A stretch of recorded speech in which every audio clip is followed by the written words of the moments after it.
Okay, so today we're going to talk about Kwikset Titan locks. Kwikset Titan was a heavier duty brand of Kwikset that had 6 pins in it, and it also had a rekey, what's called a rekeying notch in the bottom of the key. And when you turn the cylinder or turn the plug with the key, this notch that's in the plug allows a spring-loaded tab to fall down in there, and the plug on the other end of the tab, which I'll show you, falls down, lets you pull the plug out. So with it being 6 pin, Kwikset, when they did this, they didn't make the 6th pin the last pin. They actually made it the 1st pin and came out with new blanks that had a bottom shoulder that is set further back. So what that means is if you were rekeying a Kwikset Titan lock to a standard KW1 key with 5 pins in it, you would drop the last pin because your key won't reach it. So you drop the last pin and spring if you were using 5 pin. If you were using a KW11 style blank that has the shoulder that sets further back, but it was still cut for 5 pins, like this key, these are the same key, just 2 different blanks, then when you were keying it, oh wait, oh, we're on this one, yeah, then when you were keying it, it reaches all the way to the end,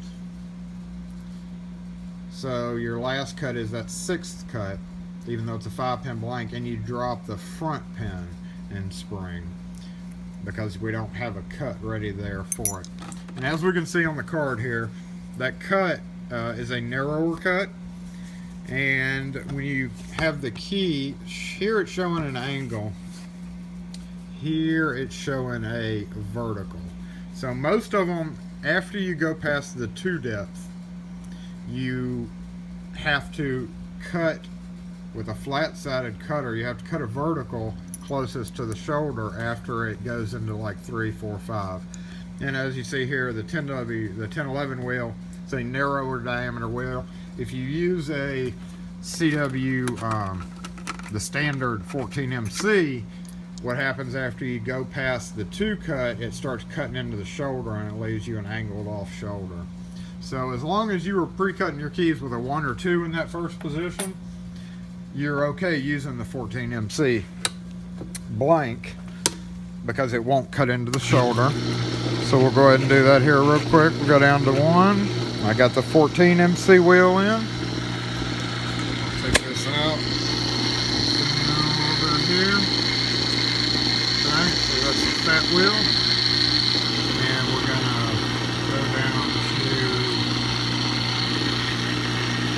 1, which is pretty much no cut. You can see the wheels already starting to hit it. And 2. So when we back it off, we can see the wheel has hit the shoulder just a bit, which is why they say switch it to a different wheel, the narrower wheel. But we're just going to leave that at 2 right now so we can kind of show here. And then we'll cut the other cuts. Ooh, didn't mean to screen in the camera, so we'll say 4.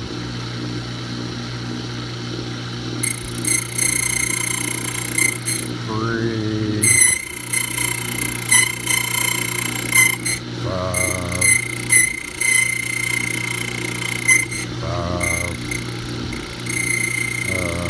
4. Kind of a lame bitting, but that's alright.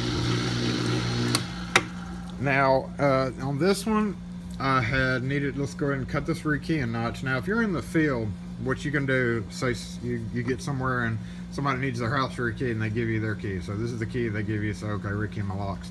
You run up on one of the plugs or one of the doorknobs where it has to have a key. You can actually, and it's between number 2 and 3, you can actually just take a file and file the notch in it that we're gonna do here. It's just a little bit easier on the machine. So it says we're going to base that off of the bottom shoulder. If you are making rekeying notch, be sure to do first engage shoulder off side of bottom jaw. So I'm not sure how they want you to accomplish that because it won't clamp in the key machine real well. So what I do there is just take a little Sharpie. Alright. And it's between 2 and 3. You can tell that by the card. Your rekeying notch is here, so between 2 and 3 cuts. So what you can do is just, you're going to flip it over. Here's 2 and here's 3 on a blank. So I'm just going to draw this notch. Now, like I said, if you were in the field, you could take a file, and it's very easy to do because once you get past that bottom shoulder, there's no meat. So just take the edge of a file it down until it's right where the groove starts. But I'm going to do that with this machine right here, kind of freehand. Now obviously when you're using a cutting wheel, you're going to have angled.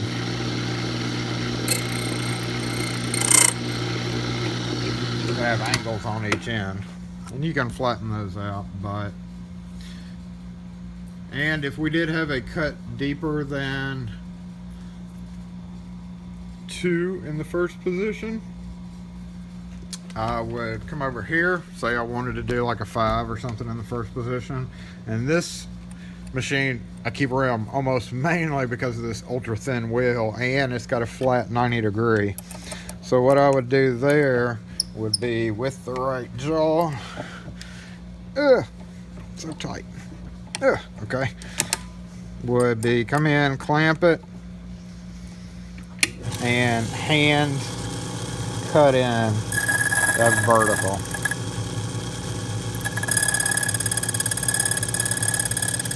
So that it doesn't hit the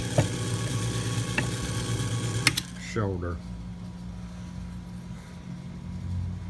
And it gives it a little vertical notch if it'll zoom in there. Yes, I cut my thumb yesterday. That is the same thumb that I drilled through the other day when the bit broke, and it is now sliced open because I was trying to cut open a ham that my mother sent me. She's not supposed to be sending me anything. Oh, well, let's just walk over here with this.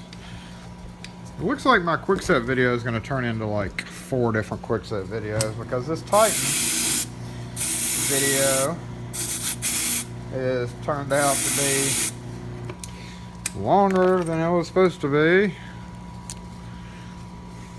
Didn't mean to get into all this, but I did, so here we go. We're going to come over here and rekey the lock. Oh, I forgot the plug. I got to have the plug to rekey the lock.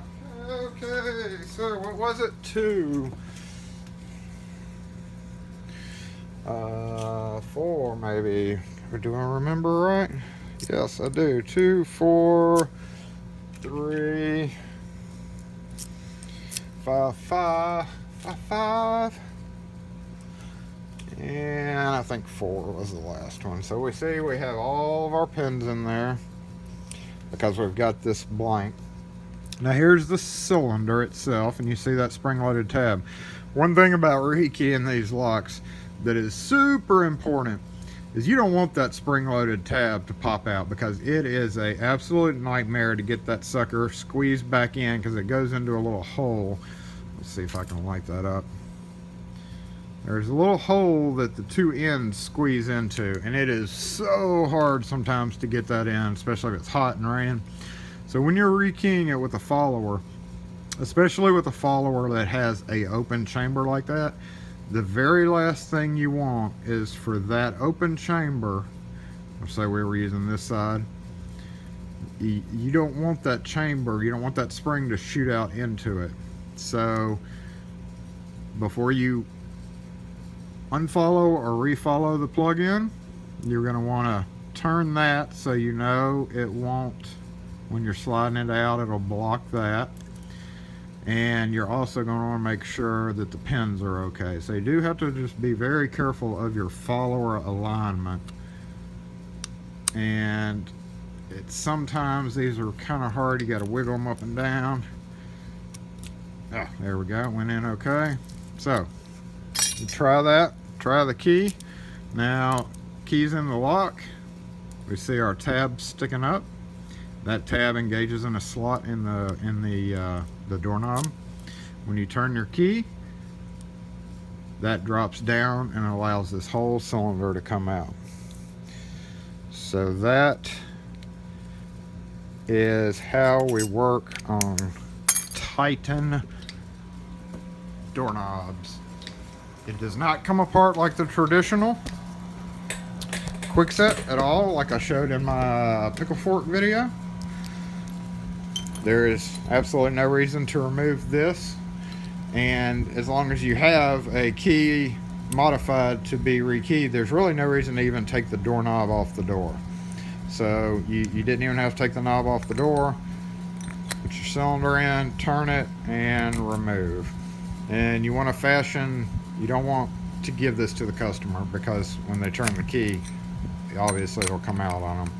So you want to give them other keys besides this. And again, you can do that very easily with a hand file in the field. Just simply grab the customer's key that you're getting, take a file, turn the key upside down, and file it away until you get your rekeying notch between 2 and 3. That's all there is to Titan. I will show you that the Titan locks also come apart weirdly on the back, and that's one good way to tell which ones they are, because there won't be any screw holes on the back of the lock. And how these come apart is you have to pop this off the plate, the trim plate, and it's on the door. You would stick a little bitty narrow screwdriver under here and kind of turn it, and it should pop off.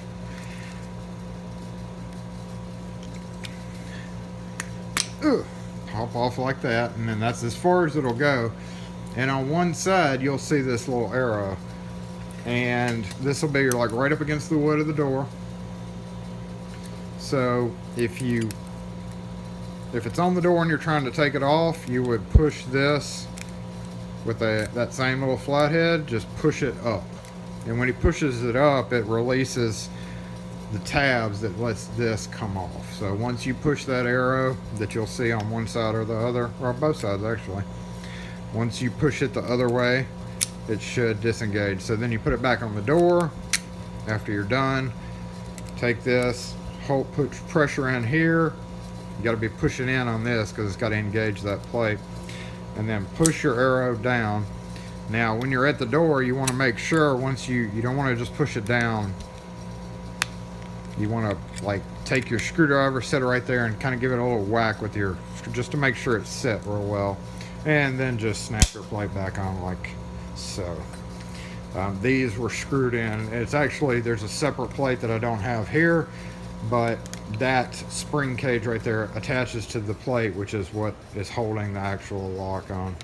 But again, unless you're replacing the lock, you don't really have to worry about taking it off the door. You just cut the rekeying notch in your key, and that is it. So, you know, I started thinking this was going to be one video, but after two or three 10-minute segments on specific ones, I realized that there's so many generations, and Kwikset's been around for so long that it's kind of impossible to get it all in one relatively short video. So my next one will be talking about the different styles, clones, and lever handle smart key, or regular and lever handle smart key, and Wisers, because Wisers are pretty much Kwikset now.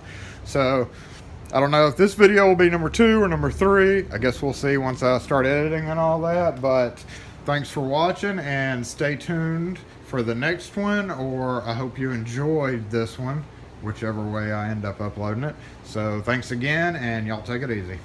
Oh, so just as a point of fact, on the Titan deadbolt cylinders, you cannot use it the same way to remove the housing without unscrewing the deadbolts.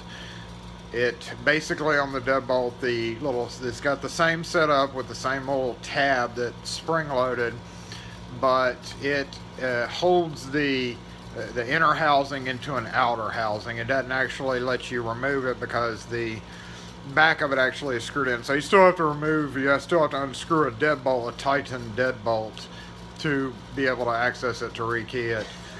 But the removal key, the little notch in the bottom of the key, will release the inner housing from the outer housing. So that part has to be in there to hold the actual lock together. If you're missing that, the deadbolt won't stay together correctly. So I just wanted to point that out on the deadbolts because I didn't bring it up. So anyway, thanks for watching again.